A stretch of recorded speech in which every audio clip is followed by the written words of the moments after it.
Welcome to the podcast from the St. Louis Sportists, an occasionally smart, always irreverent look at sports in St. Louis and beyond. And now, your St. Louis Sportists. Hello and welcome to the podcast from the St. Louis Sportists. My name is Ron Cook, and I am joined by Doug Lansdowne. Happy to be back 2 weeks in a row. I got a streak going. We could channel Lou Brown there. And Tom Mathis. Good to see everybody. Keith Farrell is on assignment tonight, and Joe Sperlin is on a very special assignment tonight. So we wish the best to the Sperlin family, and we congratulate them on this milestone. In this edition, from the U.S. Hockey Hire, we headed for a WBC crash. Conference tournaments are here, and Selection Sunday is days away. It's March Madness time. As predicted last week, the Chiefs don't wait for the draft to grab a running back, and Joshua Baez dazzles in Cardinal camp and is sent to the minors. The St. Louis Sportists are brought to you by First Coast Steel Buildings. Jason and his team will take your project from design to completion with a family-first approach. Learn more at onestcoaststeel.com, and we'll hear more from them and Sandra Templeoff later in the show. And tonight's last call is brought to you by Black Dog Consulting, LLC, here to help the one-truck owner and the small fleet owner to grow and prosper. Contact Dave at 417-217-9622. Black Dog Consulting, helping you retrieve bigger profits. Doug, you did catch up with Dave after he asked you to call last week? Not yet. It's on my list of things to do. Okay. Dave, once again, I did my part. If you have a minute to leave a like or a review of our podcast, it really helps us out. We're on X, Facebook, Instagram, TikTok, Blue Sky, and you can find us at STL Sportists on YouTube. Our website is stlsportist.com, and the next time we talk to you, we'll have 3,000 followers at this present rate. We're at like 2,963 this evening. Nice. So not bad for just a bunch of guys talking about sports. But let's start it off with quick hits, Doug Lansdowne. What do you have? Well, hoping for an upset or two in these next few days in tournaments. You know, no 8s beat a 1 or any of that yet. But I'm hoping over the next day or two we see some teams go down and maybe a couple of those bubble teams push in, some other guys push out. So I know a lot of them don't have something to play for, but somebody usually one of the majors, Power 4 conferences, somebody usually gets hot from like that 5 or 6 spot and wins out and gets in. So interesting to see who that'll be. I just couldn't believe when I looked up and saw California, and then it said ACC tournament, and I'm like, huh? Still not used to all that. Tom Mathis. Well, since Joe's not here tonight, I'm going to be the get off my lawn guy. And I'm going to complain about the streaming networks, whatever you want to call them. Trying to watch the conference tournaments today, you need a map and a compass, and it's just hard to find the games you're looking for. I mean, the ACC network, you think they would be playing the ACC games? Well, they are, but they were yesterday's games. So I was 20 minutes into a game that had already been played before I realized it was yesterday's game. The Big Ten network, they didn't have a game on. The Big Ten games were on Peacock this afternoon. You have these networks, put the games on them. Did you see where the A10 games were? They were on USA. Yeah, on Those USA. I could find. Yeah. Yeah. And But everything else, Tom, in a great bit of corporate speak, I'm going to piggyback off of your point, and I am going to say that one of the streaming pet peeves I have, especially with hockey, like when the Blues are on the ESPN Plus, and your phone vibrates. Yes. And you can't help look because your phone has vibrated, and then it says Jordan Kyrou scores a goal, and you look up. And they're nowhere near scoring. They're nowhere near scoring. Nope. I've learned to wait. If I get a buzz on my phone, I wait a couple minutes before I look. So it's you have to do that anymore.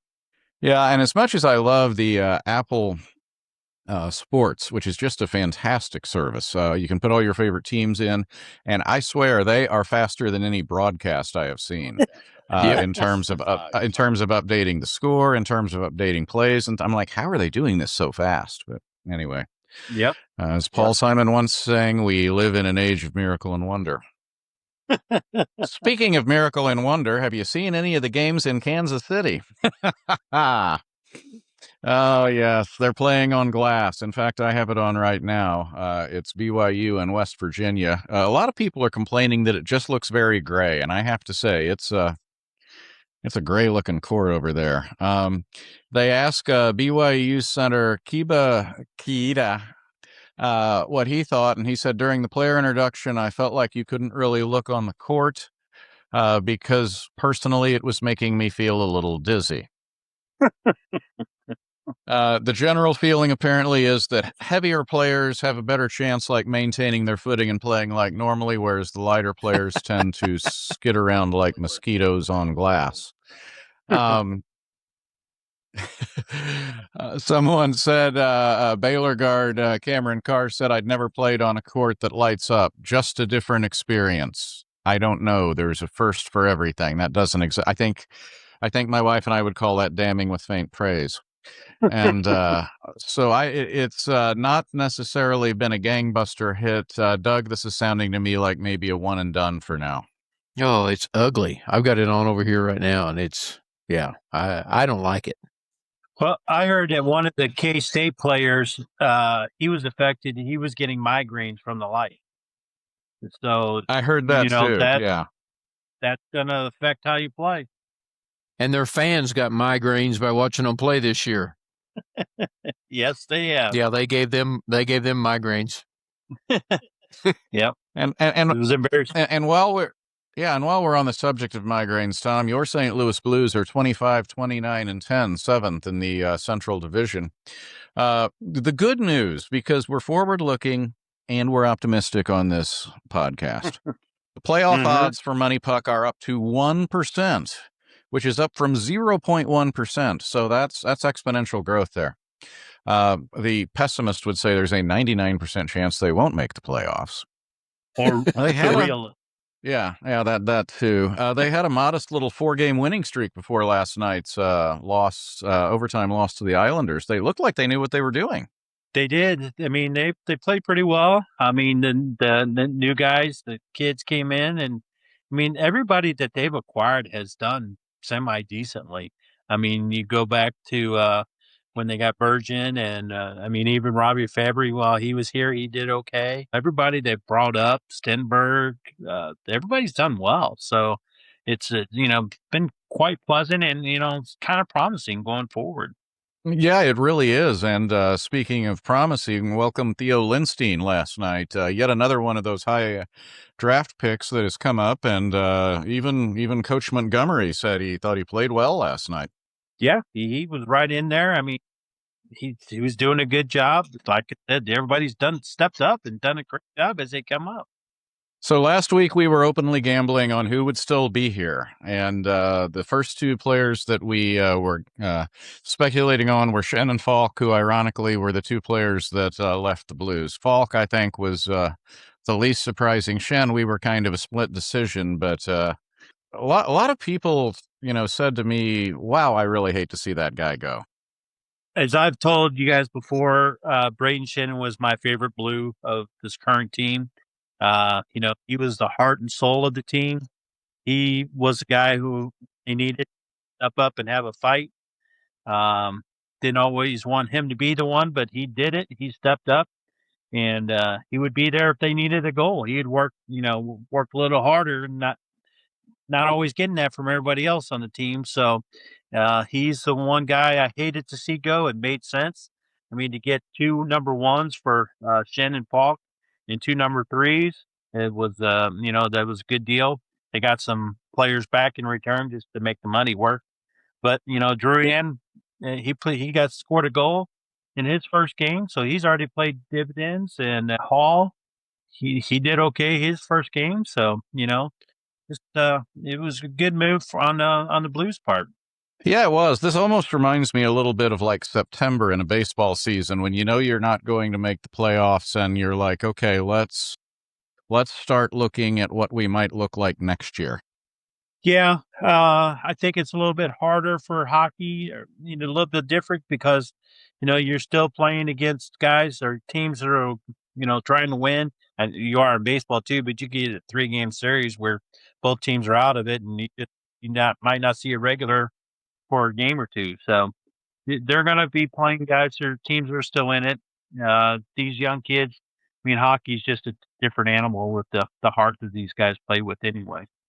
Yeah, when you're seeing double minors and majors, I mean, we saw some aggressive play against the Mighty Ducks on Sunday night, and old friend Joel Quenneville. Yes. Yes, that was a lot of fun.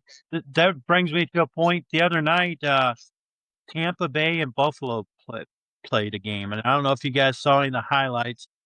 There were 15 goals. It was final was 8-7, and there was probably that many fights in the game as well. It was just I only saw like the last 5 minutes of the game, but it was just incredible. It's just one of those games that you love to watch. If a couple was were in an early stage of dating and one of them went and said that game was boring, the other one probably broke up with them on the Uber ride home. Or just jumped out of the Uber. Just failed right there. Yeah, there's no hope. Well, I wouldn't say there's no hope for the maddening Mizzou Tigers, Doug, but they had an overtime loss against Arkansas on Senior Day. And one of the great debates now is when you have Senior Day, because the coaches don't like it if you do it before, because the players, get all emotional and kind of out of their element. And if you do it after the game, you risk doing it after an overtime loss. So, and Arkansas played without their best player. True. So, I've said, my company line for a month now has been, they get the right matchup, they go to the Sweet 16, they get the wrong matchup, they get rolled by 16. Mm-hmm. So, I like that. And you know what I think about their perimeter defense, so, or lack thereof. It was non-existent in recent games is what I would call that. And then, so we think they're squarely off the bubble at this point. It would take some weird stuff for them to not make it, probably. I think they're in, but if they lay an egg against Kentucky tomorrow morning, which I think that game's like 11 or 11:30. 11:30. If they lay an egg against Kentucky, I could see them being one of those 2 11 seeds that have the play-in game. That's a good question. Tom, what do you think they have to accomplish here in the tournament? I think they need to win tomorrow. They need to beat Kentucky again. Not only to stay off the playing game, but just to kind of solidify their seed and make people think they're a decent team. I don't know if we always get that feeling from the Tigers. So if they play a good solid game against Kentucky, going in and be a little bit better. Doug, how much stock do you put into how deep do you want to play in your conference tournament? I know you get a few days of rest here before, next Thursday or Friday. Do you think that really matters? Is there an ideal that they've made it, of course, to where the best teams only have to play 1 or 2 games? Well, yeah, but I mean, you look at last year, Florida rolled to the SEC tournament, then they rolled to the NCAA tournament. I think UConn, they won the Big East both those years they won. So, yeah. And then, of course, you could look back to that mighty Mizzou team that won the SEC tournament, and then Norfolk State spanked them in the first round. So, yeah. I don't know. I mean, like I said, you get the ball rolling and things are going good and everything. I think you want to keep, momentum going. The only thing may be if your rotation's a little short or you're down a guy or, somebody's, nursing a little bit of injury. I know the deal with some of the Arkansas fans that I'm good friends with. The deal with Acuff not playing was they thought they could win, still get the double bye, and he would get like 10 days off before his next game. So that was the thought on him not suiting up last Saturday. Interesting. Well, as a shooter, though, that's a risky proposition to take. You know, you miss a couple games, you know, you lose that touch. Yep. Yeah. True. And speaking of not playing, SLU, your Atlantic 10 champions, the Atlantic 10 Player of the Year, Robbie Avila, is not practicing, Tom. Plantar fasciitis. I think he can ask another St. Louis player over my shoulder here, Mr. Pujols, about how quickly plantar fasciitis heals. Yeah, and Albert wasn't running up and down the basketball court either. So, you know, might affect Robbie just a little bit different. I don't know. It's kind of scary. I don't know if they can, you know, do anything with it and a couple days off. But he didn't play much on this weekend. So No, he didn't. and that was an ugly game. That was just ugly. Kind of worries you going into this the postseason. Yeah, talk about a clunker, Doug. That was as bad as we've seen him look all year. Yeah, I got in middle of the first half, really getting to watch it and stuff, and it was over by then. Yeah, probably the poorest game they've played all year, I would say. I agree. Yep. Doug, do you think? How far do you think they've? I mean, they're not ranked in the top 25 right now. They've gone from a high of what, Tom? 18, 19? I think they made it 19. Yeah. Yeah. So, Doug, how far do you think they go down? I think if they win a game or two in the A10 tournament, I think they are probably an 8 or 9. I think if they lose the first round, you know, they're looking at 10, or they could be one of the 11s that's not a play-in. I think they definitely need VCU. If they don't win it, they need VCU to win it. The A10 does not need a third team to slip in there and get that. So. No. And with both Mizzou and SLU, you're looking, when you're starting to talk about those 8 and 9s, Tom, you're starting to talk about, congratulations, you've won your first game. Here's Duke. Here's Michigan. Yeah. Here. Exactly. Yeah. You know, the top 4 teams, it could be Arizona, you know, and that's really a tough team. So, yeah, there's no easy team in there, but I will say Mizzou beat Florida early in the season. That's before they got hot, but they beat them. So, you know, nothing is impossible. Well, and speaking of highly seeded teams, the Fighting Illini of Illinois appear to be peaking at the right time. They've got a few games off here before they take off. Keith, this is for you in the Big 18 tournament. Doug, what are we still thinking that they're poised to make a pretty deep run here? I think they're a 2 seed and a Sweet 16 team for sure. Mm-hmm. Tom? Yeah, I would agree with that. I mean, like I said, it's always dependent on matchup, but they match up pretty well against everybody. They can shoot from 3. They got some big guys down low, so they match up pretty well. So I could see them going to Sweet 16. I do remember I officially predicted on my brackets, to the consternation of my cousins who are Illini fans, a few years ago when they played Loyola. I'm like, that is just a bad matchup for them. And you could see that train wreck coming. I kind of feel like they're a little bit of a better team this year, where I think they won't run into something like that. Yeah, they're more not solid, but they're spread out. They can do a lot of different things. So I think they're multi-dimensional better than they were. Their demeanor is really, really good. I mean, they are, Underwood gets all fired up over there, but those players, they have a real even keel. They play under control. I think Tom said it, or maybe Keith, if they have a real poor shooting night, I don't know if they're athletic enough to get to the rim to offset the poor shooting night. But they got so many guys that can make it. It'll be interesting to see as well. You said a 2, if they're a 2 or a 3, kind of what their road is going to look like, which we will find out this Sunday.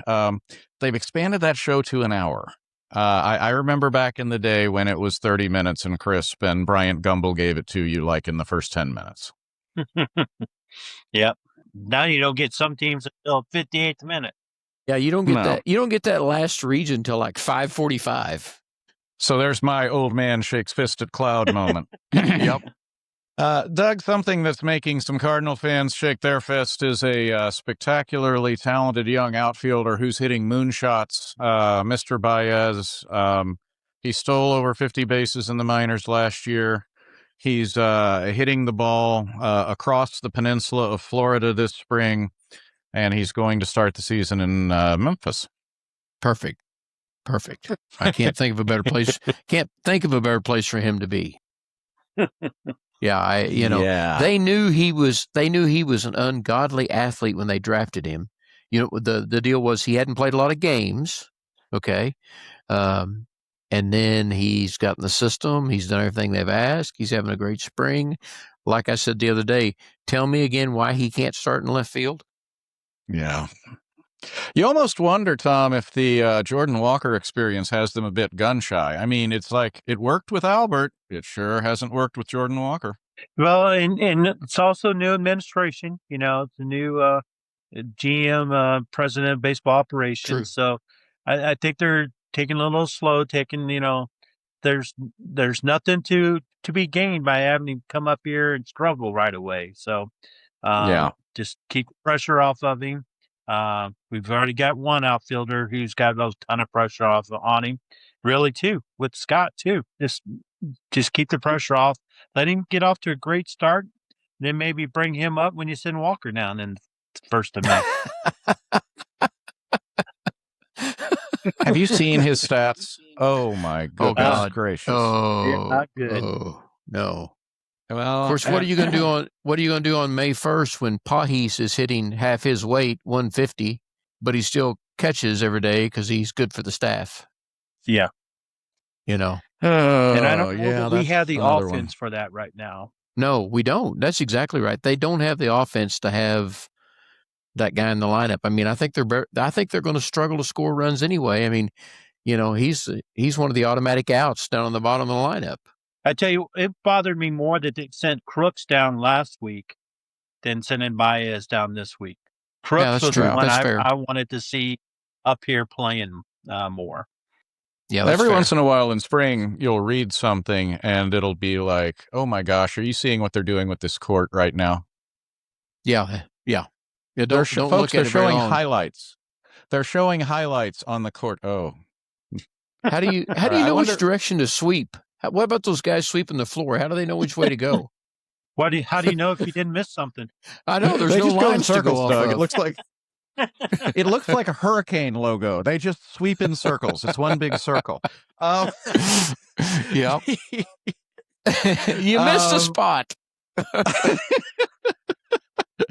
But of course the poor guy's no good because he's like, sitting there dizzy in a chair on the side of the court with his broom.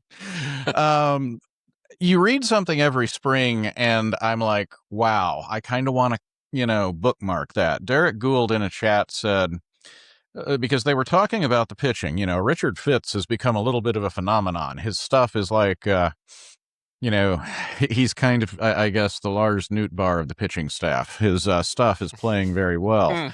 And so they're talking, okay, you've got all of these Leahys looking good. And then you go into the Bernie Miklasz stat that he came up with from last year. And if Keith Farrell were here, he would love this. 82 starts. Now remember, 162 games in a year. 82 starts from Michaelis, Fedde, and Palante last year. The record in those 82 games was 31-51. Now, Keith has long said that they're going to be better simply because at least two of those guys aren't in the rotation this year. Gould said, Doug and Tom, this goes to your point on Pages. It's going to be a lot to ask the pitchers to win a lot of 2-1 games, 2-0 games, 3-2 games. You've got to get some offense somewhere. Yep, you do.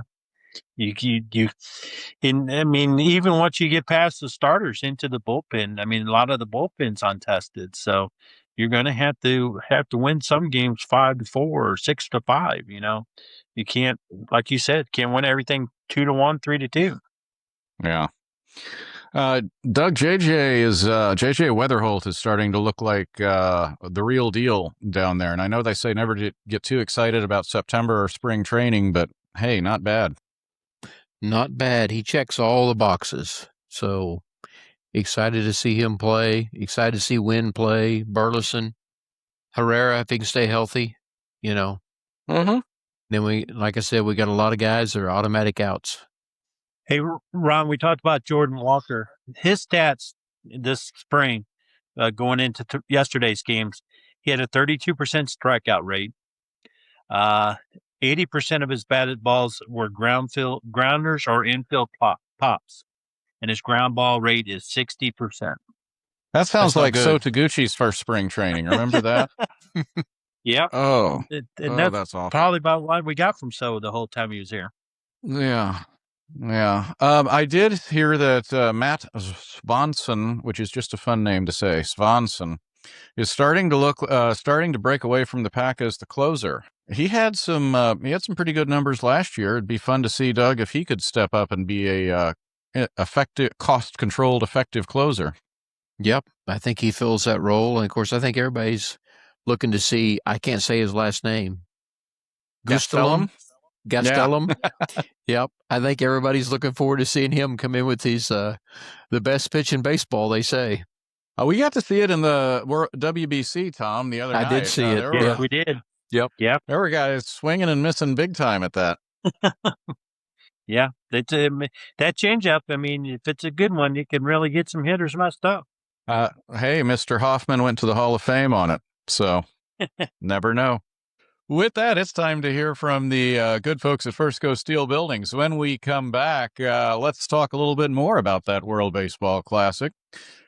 As predicted last week, the Chiefs get their running back before the draft. St. Louis City is being outscored by Klaus this year, badly. And we'll talk a little golf as TPC week is upon us. All this and more when we come back. Are you in the market for a barn dominium, house, garage, man cave, carport, or hobby shop? Wondering how to get started or where to go? Whatever you are looking to design, look no further than First Coast Steel Buildings. Give Jason and his team a call at 912-314-4848. They will guide you through the process, designing your building to fit your specific needs and budget.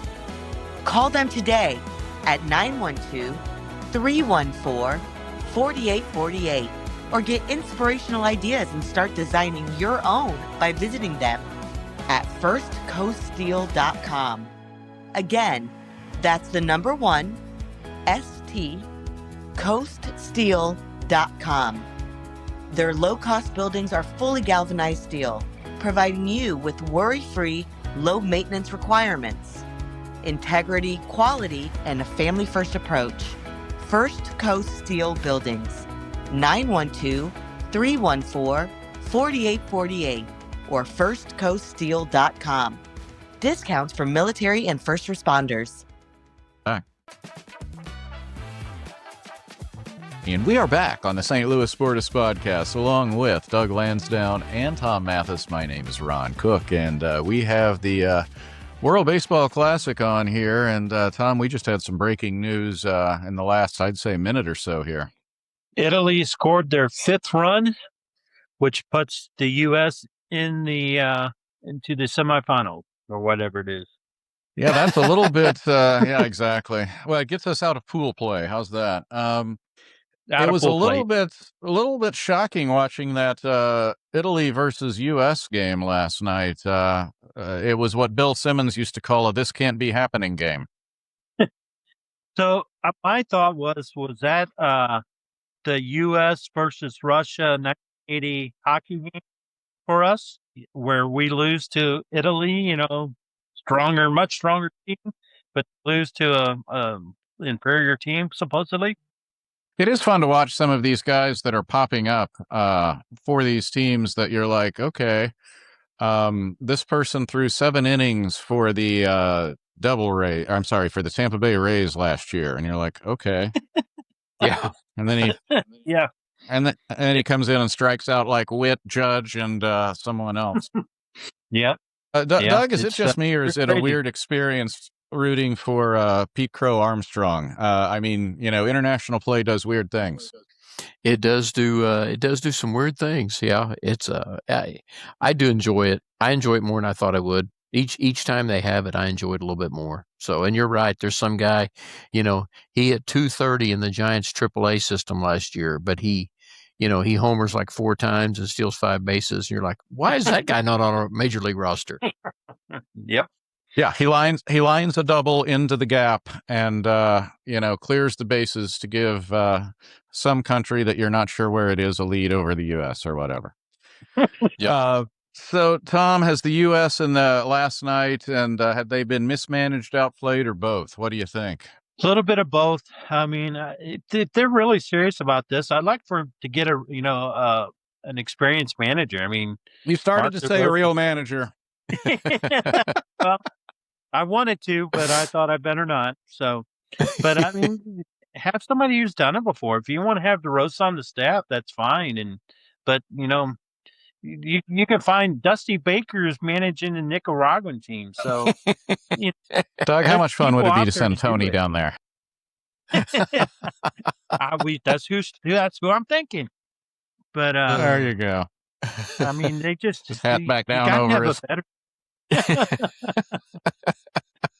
Hey, and can I ask you guys, is there a more overblown thing than the Randy Rosarena, Kyle Raleigh No. handshake? And what I heard today was that Raleigh told Rosarena a couple days ago, he goes, I don't want to shake hands. He goes, we're not going to do that. And he still did it. So he knew it was coming, but he still did it. Doug, Randy's fairly high on the knucklehead scale, it seems, over the years, wouldn't you say? There's another guy that checks all the boxes for the knucklehead. Yep. He seems to, and I don't think he's everybody's favorite teammate either. And he's brought up on the podcast quite often for being a knucklehead. He is. Yes, you're he right. is. Yep. He's the kind of guy that could, like, at some point there could be a Randy or Rosarena knucklehead of the week. But you never know.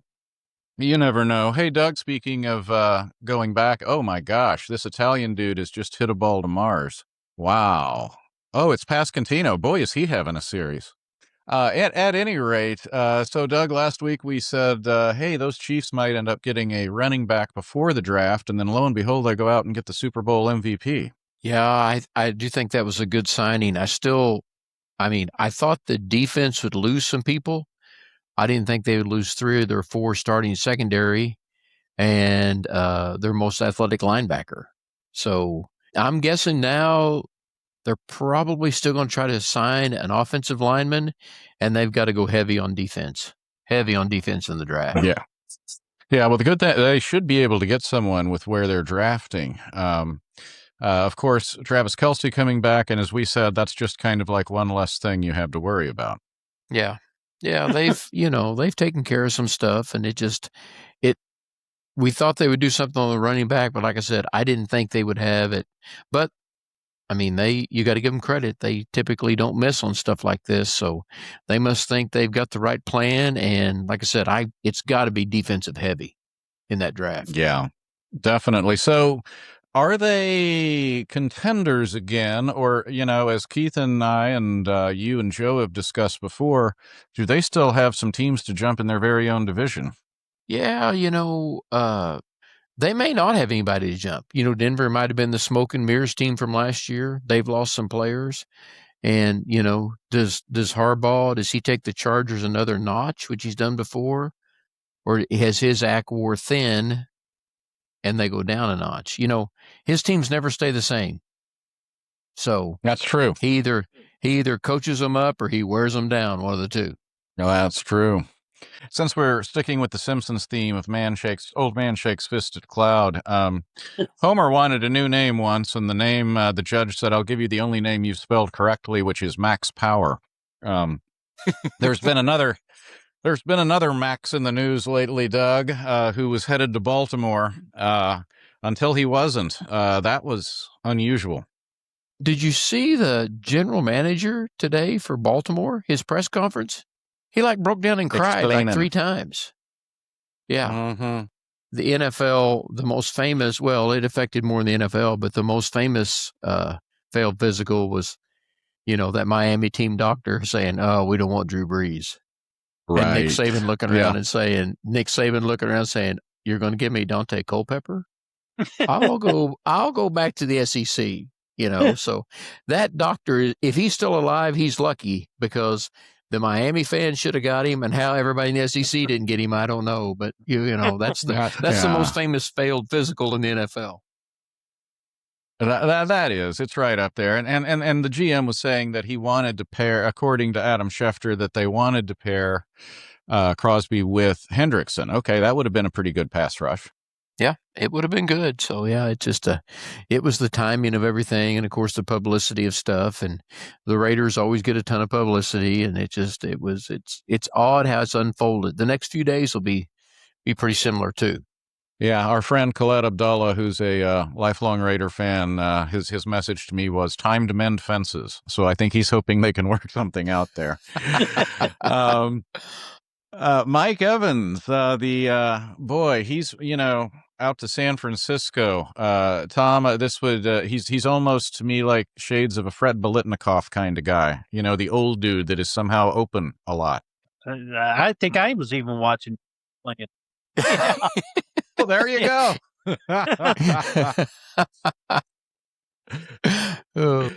Folks, when someone was still playing back when Tom was watching the NFL, they've been around for a while. They are a veteran. Kyler Murray. Yes, they are a veteran. Kyler Murray to the Vikings. Does that interest you, or do you think we're in for another horror show up north? If Kyler Murray goes to the Vikings, that means that they now have still no quarterback. So, yeah, that's how I look at it. Maybe still a power-hitting center fielder with speed. Yeah. Mm-hmm. There you go. Yep. Back here closer to home over the weekend, the Seattle Sounders, who have 1974 on their crest because they were one of those teams from a previous league. Tom, that would have been like St. Louis City being the Steamers, I guess. We could have put a 70s something on our crest. But we lose to the Sounders. Yeah, I know. And City falls to 0-2-1. The story of the week that is a tragic story, and it's crossed, I'd say, from sports into news in St. Louis. Ilya Leuven, the wife of midfielder Edward Leuven, has died at age 28 of brain cancer. Leuven has missed numerous games over the past 2 years, and we all understand, why. Because he was obviously with his wife. Tragic story, and before the first game this year, they held his jersey before they took the pitch. So, very sad story, and they expect him to return at some point this year. Obviously, there's no rush, and like I said, tragic story. Back on the pitch, Klaus has outscored St. Louis City 4-1 this year. Well, if he was still here, they'd probably one goal. You're giving him one goal if he's still here. That's a great question. Drop in the comments how many goals you think Klaus would still have if he were here. Well, hey, guess what? We play him Saturday night, 9:30, LAFC versus your St. Louis City out on the coast. And also this weekend, Doug, the Players' Championship. Is this the fifth major, or is that just what one of my old friends would have called a marketing gimmick? It's not a marketing gimmick, but it is it's the best tournament they have, actually. It's the strongest field. The favorites usually are there at the end. There's always a guy. Last year was J.J. Spawn. There's always a guy that's somewhere like from 25th in the world to 40th in the world who makes a really, really good run and might win it some years, might not win it some years. But, there hasn't been a no-name winner of that since 2002 when Craig Perks chipped in like 4 straight holes in a row. So, yeah. Who? Yeah, look that up. Yeah. You got hit every single shot, every single club, every single shot. So, there'll be one of those 4 days where the wind blows like 25 miles an hour. And that's the best day when that wind just howls like that. And there's also a day, Tom, where you've got a name you will know who will take like a 9 or a 10. Oh, yeah. on the island Yep, green. definitely. And that's just fun to watch. It makes them feel human in a way. You know what? You know, the tournament I miss are the match play tournaments. I know that players probably hate them, but those could be intense. So he spoke about that day. The new commissioner, the incoming commissioner, he spoke Yeah. about that and said that they were going to try to get a match play tournament back, and in a major city on a big time course, because they realize that they need more draw and more drama. They want to play in some of the bigger cities. And he had a lot of interesting stuff to say. I mean, they're almost doing a tiered system to where if you play good enough, giving one of those soccer analogies, I don't understand that when those guys when they get relegated down, they spent too much time in the pub.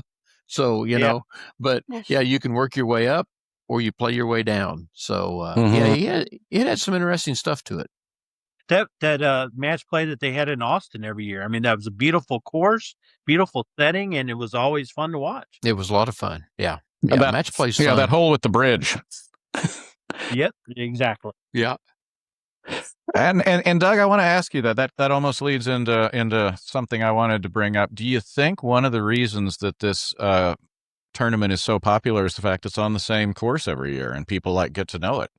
It is. They really wised up and realized a few years ago, it was played in March forever, and then it went to May, and it kind of got lost in the shuffle there in May, and they finally realized, okay, we got a marquee event here, same course every year. People know the Island Green.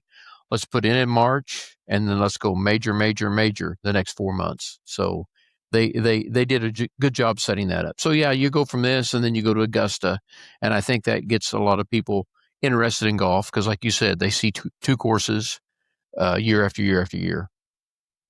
Yep. Are there people not named Scotty Scheffler who you think have a good shot this weekend? Yeah, I really like Tommy Fleetwood just because he hits his irons so good. I say that, and he'll shoot 78 tomorrow.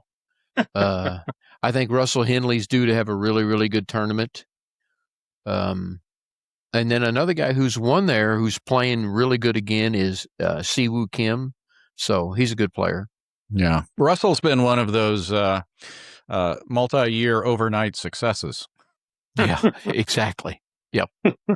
So that's something we're entering the phase, and you can almost get into a high school debate class situation here, where is it this time of year or is it like October, which is the best sports period of the year? Because you'll think about this, you'll have your golf, you'll have your conference tournaments, you've got the start of baseball coming up.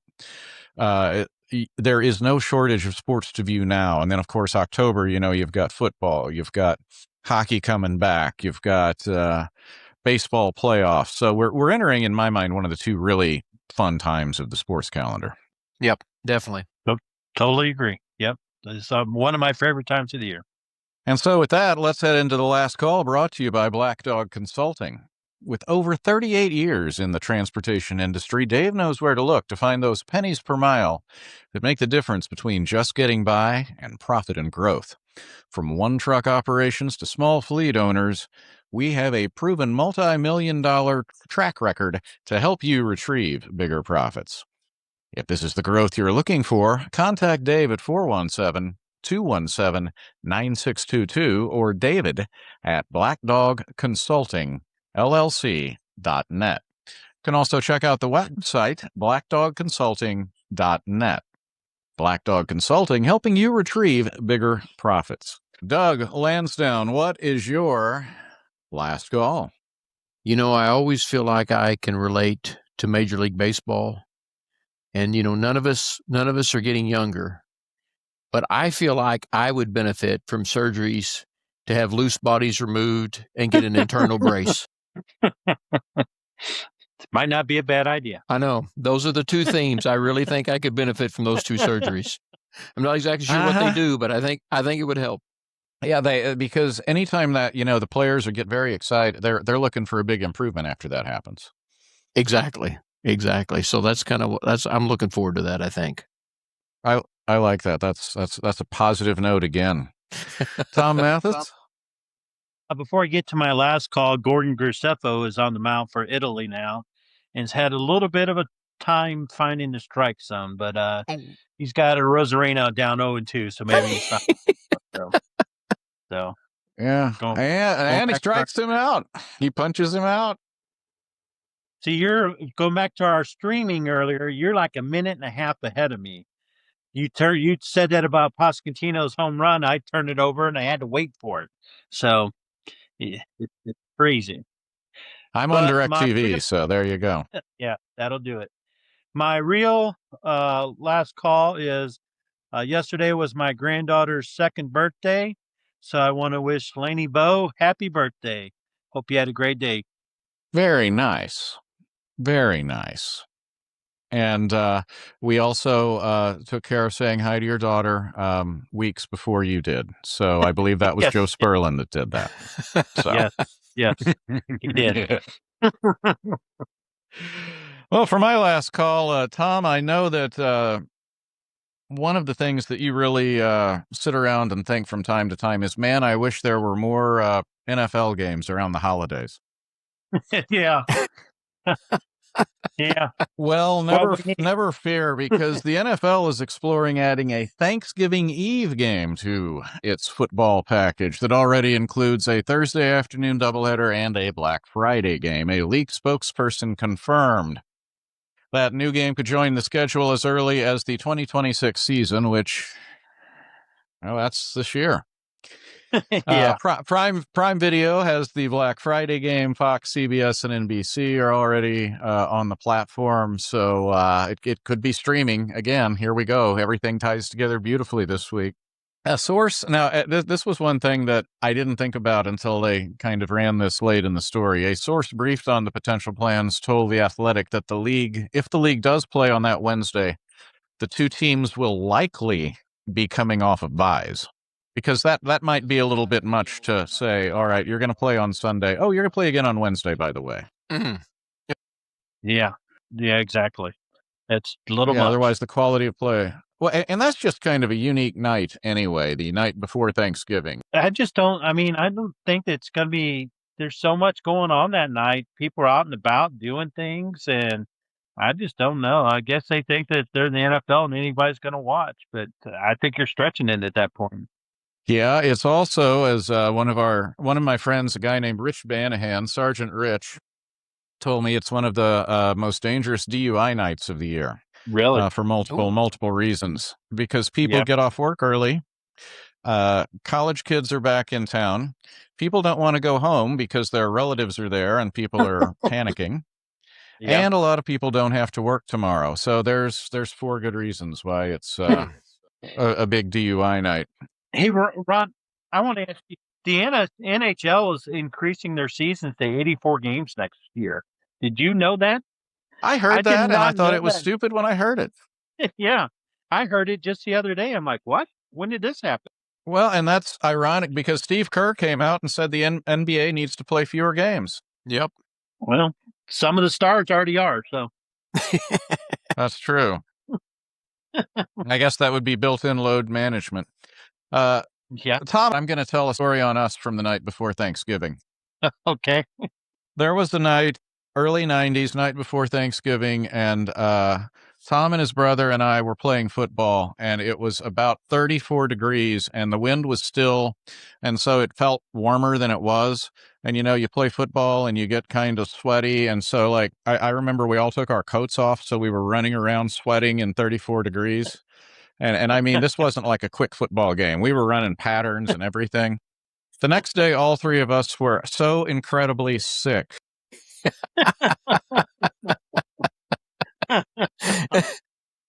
But we had fun while we were doing it. Yep, we did. It was a good evening, and never mind that all of us were widely ridiculed, as we probably should have been. We've learned from that. Yes. Yep. Yes. Yeah. No, experience is the best teacher sometimes. And on that note, Tom Mathis, thank you very much, sir. Thank you. Enjoy the brackets this weekend. Don't pencil in all the number 1 seeds. Exactly. Doug Lansdowne. Yeah, we will have a lot to talk about next week. So looking forward to it. Oh, my goodness. It'll be action-packed. And we want to thank you for joining us on this episode of the St. Louis Sportists podcast. We'll see you next week, and until then, take care. And that wraps another episode of the St. Louis Sportists podcast. Please like and subscribe to stay up to date on all the latest episodes. You can find these guys on all major podcast platforms. And thanks for listening.